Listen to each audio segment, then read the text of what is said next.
बच्चा वीडियो में आप देख रहे हैं, ये अमूड कार्प का बच्चा है। लगभग ये 1.5 इंच साइज का बच्चा है और ये बच्चा आज बिहार में 3-4 जगह, यूपी में 3-4 जगह, झारखंड में और छत्तीसगढ़ में गया है। किसी किसान भाइयों को इसी प्रकार का बच्चा चाहिए। ये अमूड है, प्योर अमूड। इसको देखने पर आपको लगेगा कि शरीर जो है इसका वो नीचे के तरफ से एकदम सीधा है और ऊपर से इसका कॉमन कार्प की तरह बनावट है। हल्का सा चेंजिंग है कॉमन कार्प से, देखने से आपको पता लगेगा। कॉमन कार्प के मुकाबले काफ़ी फ्रेश मछली है और आज के दिन की हम बात करें तो बहुत सारे लोग मंगवाए हैं। ठंडी ख़त्म होने के कगार पे है, ख़त्म होने वाली है। ऐसे में Amur carp, grass carp, silver carp कोई भी बच्चा किसी किसान को चाहिए, दिए हुए नंबर पर कॉल करेंगे और इन्हीं लोगों की तरह आप भी मंगवाएंगे। चाहे आप कहीं से भी हो, आपके नज़दीकी रेलवे जंक्शन तक हम बच्चा भेजेंगे। ये भी आपको जानकारी दे देना ज़रूरी है कि ग्रास कार्प का स्पॉन मिलने लगा है। अमूड कार्प का तो स्पॉन मिल रहा है दिसंबर से ही। कॉमन कार्प का भी स्पॉन मिल रहा है और बिग हेड सिल्वर का भी स्पॉन अब उपलब्ध हो जाएगा। जिन किसान भाइयों को चाहिए होगा किसी भी मछली का स्पॉन, अभी रोहू कतला का स्पॉन नहीं आया। हम एकदम आपको सही जानकारी देते हैं कि कब किस मछली का हमारे पास बच्चा उपलब्ध है। उसी समय हम आपको वीडियो के माध्यम से जानकारी देते हैं कि आप ये बच्चा आप मंगवा सकते हैं। जब रोहू का, कतला का, ग्रास का, अपना मृगल का उपलब्ध हो जाएगा तो हम आपको पहले ही सूचित कर देंगे। अभी सिल्वर कार्प का हो गया है, अमूड का हो गया है, ग्रास कार्प का हो गया है। स्पॉन मिल जाएगा 1 इंच में, अमूड मिल जाएगा, ग्रास कार्प 1 इंच में अभी नहीं मिलेगा। नया बच्चा पुराना मिल जाएगा। नया चाहिए होगा बताएंगे, वो भी हम प्रबंध आपको करवा देंगे। तो दोस्तों, आज के इस वीडियो में आपको हम जानकारी देना चाहते हैं फर्स्ट ब्रीडिंग का बच्चा पालने के फायदे। थोड़ा अलग टॉपिक, बहुत कम किसान हैं जो इसमें फ़र्क कर पाते हैं। आपने अक्सर सुना होगा किसानों के मुंह से आपस में बात करते हुए कि हमने एक सीड सप्लायर से मछली का बच्चा लिया तो वो मछली के बच्चे जो हैं वो ग्रोथ नहीं किए, और वहीं पे कोई दूसरा आदमी है वो बोलेगा कि हम भी तो इसी सीड सप्लायर से बच्चा लिए थे लेकिन हमारा बच्चा तो बहुत अच्छा ग्रोथ किया। अब यहाँ पर मछली के बच्चे ग्रोथ करने के बहुत सारे कारण होते हैं। तालाब का एरिया, मछलियों की संख्या, मछलियों को कैसा भोजन मिला या नहीं मिला, सब चीज़ें हैं जो मछली के ग्रोथ को प्रभावित करती है, बढ़ाती है या घटाती है। लेकिन फर्स्ट ब्रीडिंग, सेकेंड ब्रीडिंग और थर्ड ब्रीडिंग क्या होता है? फर्स्ट ब्रीडिंग, जैसे कि हमने वीडियो के शुरुआत में आपको जानकारी दिया कि अमूड कार्प का 1 इंच 1.5 इंच मिलना शुरू हो गया है, ग्रास कार्प का स्पॉन मिलना शुरू हो गया है। शुरू हो गया है मतलब फर्स्ट ब्रीडिंग स्टार्ट है। ये जो बच्चा होगा इसके ग्रोथ का बराबरी कोई मछली का बच्चा नहीं कर पाएगा, क्योंकि ये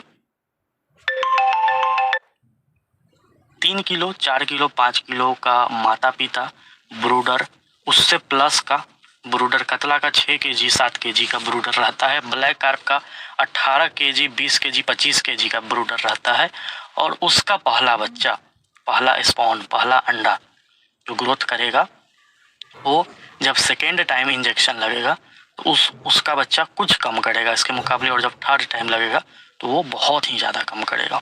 तो 2 तरीके के जो किसान थे उन्होंने अभी फरवरी में बच्चा लिया होगा या मार्च में बच्चा लिया होगा या अप्रैल में बच्चा लिया होगा तो उन्हें फर्स्ट ब्रीडिंग का मिला होगा। अब वहीं कुछ किसान हैं जो सितंबर यानी कि बरसात के भरोसे बच्चा खरीदते हैं, बरसात के पानी में, अगस्त सितंबर के लिए, तो उनका बच्चा कुछ कम ग्रोथ करेगा। और कुछ किसान ऐसे हैं जो थर्ड ब्रीडिंग का यानी कि नवंबर दिसंबर में बच्चा खरीदते हैं, उनका बच्चा और बहुत कम ग्रोथ करेगा। तो जिनको जानकारी नहीं है वो सीड सप्लायर बताता भी नहीं है कि कैसा ब्रीडिंग है, कब का ब्रीडिंग है। देखिए, हम लोग जेन्युइन लोग हैं, आपसे कोई भी चीज़ हम नहीं छुपाएंगे। अभी फर्स्ट ब्रीडिंग आ रहा है यानी कि अच्छा बच्चा आ रहा है तो अभी अच्छा बच्चा देंगे। बरसात के टाइम में सेकेंड ब्रीडिंग आता है, वो भी ग्रोथ करता है, ऐसा नहीं ग्रोथ नहीं करेगा, लेकिन अगर ये 100% ग्रोथ करेगा तो वो 80% ग्रोथ करेगा। और जो दिसंबर का बच्चा होगा वो एक तो दिसंबर का रहेगा, नवंबर का रहेगा, ऊपर से ठंडी का मार वो झेलेगा, तो वो आपका 30 से 40% ग्रोथ करेगा। तो आप इससे अंदाज़ा लगा सकते हैं। कोई भी दूसरा सीड सप्लायर आपको ये पता ही नहीं चलने देगा कि ये कब का बच्चा है, कौन से ब्रीडिंग का बच्चा है। कुछ ऐसे लोग होंगे जो बरसात के टाइम में सितंबर में ब्रीडिंग कराकर बोलेंगे कि ये फर्स्ट ब्रीडिंग का बच्चा है। तो हम लोग ऐसा नहीं, आपसे कुछ भी नहीं छुपाना है, किसान भाइयों से कुछ भी नहीं छुपाना है। जिन किसान भाइयों को फर्स्ट ब्रीडिंग का बच्चा चाहिए और आप तालाब की तैयारी कर लीजिए, लेट नहीं कीजिए, क्योंकि अब आपको मौका मिलेगा, मौसम सही होगा, फरवरी माह से बहुत अच्छा मौसम होगा, धूप होने लगेगा, तालाब की तैयारी अब जारी रखिए। फरवरी के शुरुआती वीक में अब बच्चा डाल दीजिए, कोई भी मछली का आपको डालना है उसका बच्चा डाल दीजिए। और न सिर्फ फर्स्ट ब्रीडिंग का होना, सेकेंड ब्रीडिंग का होना, थर्ड ब्रीडिंग का होना मायने रखता है, ये भी मायने रखता है कि आप भोजन में क्या खिला रहे हैं। अच्छा भोजन खिलाइएगा, अच्छे क्वालिटी का भोजन खिलाइएगा। अब एक चीज़ हम आप किसान भाइयों से बताना चाहते हैं, आप अपना भोजन जब खरीदने जाते हैं अपने लिए, अपने शरीर को सोचकर कि हमारे शरीर में फ़ायदा करे, नुकसान ना करे, तो आप कितना अच्छा तरीका से उसको खरीदते हैं, देखते हैं कि सही है कि नहीं, फ्रेश है कि नहीं। अब इसी प्रकार से कुछ किसान भाई ऐसे हैं, मक्के का ब्रांड या दर्रा खरीदने जाते हैं तो उसमें सही नहीं रहता है, उसमें छोटा छोटा पिल्लू रहता है, पिलुआ रहता है। अब सरसों की खाली खरीदने जाते हैं तो जैसा खरीद दुकानदार उनको दे देता है वैसा खरीद लेते हैं। कोई एक्सपायरी वाला मिनरल मिक्सचर दे देता है, आप एक्सपायरी वाला मिनरल मिक्सचर ले लेते हैं। ईस्ट दे देता है आपको पुराना ईस्ट, तो वो आप ले लेते हैं। तो आप अपने भोजन के लिए इतना सोचते हैं कि हमें फ़ायदेमंद भोजन मिले, लेकिन जो मछली है उसके लिए अच्छा नहीं सोचते। आप क्वालिटी वाला लीजिए।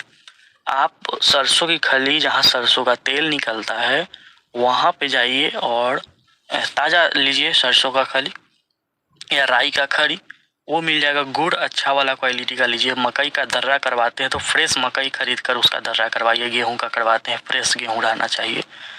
या फिर राइस ब्रांड लेते हैं, वो फ्रेश रहना चाहिए। कम पैसे के चक्कर में आपको नुकसान अधिक होगा। अब पैसा आप मान लीजिए आप कम दे रहे हैं और अधिक समय के लिए आपको खिलाना पड़ेगा, तो फिर वही बात आ जाएगा, ग्रोथ स्लो मिलेगा। तो ये सब कुछ चीज़ें हैं। दो बात आज हम आपको बताएं, first breeding, second breeding, third breeding क्या होता है। दूसरा कि मछलियों के भोजन का क्वालिटी सुधारिए। अब कुछ किसान तो ऐसे हैं जो वीडियो देख रहे हैं, वो भोजन का क्वालिटी सुधारिए वो छोड़िए, भोजन तक नहीं देते। ऐसे किसान ग्रोथ का उम्मीद बिल्कुल भी ना करें। अगर आप मछली पालन बिजनेस के लिए कर रहे हैं, आपको मछलियों को भोजन देना पड़ेगा। सबसे पहले अभी की जो समय है इसमें तालाब की तैयारी कर लीजिए। फरवरी से बच्चा डालिए, पानी डालिए, बच्चा डालिए और मछलियों का अच्छा ग्रोथ प्राप्त कीजिए। इसी प्रकार की जानकारी आपको हम देते रहेंगे।